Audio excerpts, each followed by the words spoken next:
Four levels of WFM maturity. Level one. Level one is when you don't even have different data sets. You simply have your schedule. And then no matter what happens on the day of operations, you're just modifying the schedule to reflect what actually happened. The problem here is you don't have two different data sets. You only have the schedule. Level two.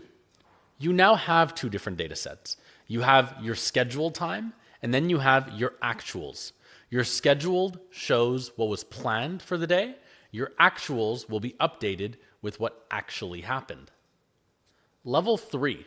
Level three is when your data flows from the scheduled to the actuals, and then you don't have to do anything. It's all in the same system. So in your scheduled, you have all the planned work that flows into the actuals, and the modifications could be made directly there. So level three is different from level two because you have everything in a single system. Your time tracking and your schedules are not separate.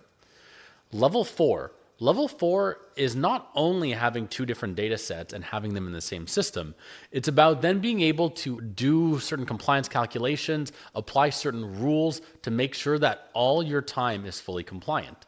Let's take a simple example. Someone who is scheduled to work, let's say 40 hours in a week on their typical roster, but then what actually happens is they worked an additional 4 hours on the Monday, they worked an additional 3 hours on Tuesday, they did training hours instead of regular hours on Thursday, and then on Friday, they actually had a shorter amount of hours worked. Now, we have two different data sets, but a level 4 maturity WFM, meaning the highest level of maturity, would be knowing and comparing the scheduled versus the actuals, applying all the labor rules, all the time classifications, so that what appears in the actuals is the true time that will be making its way over to payroll, so that there's no manual transformation that needs to be happening. There isn't any additional manual checks that humans are making where there could be manual mistakes, additional errors, double entries. All of that is handled for you.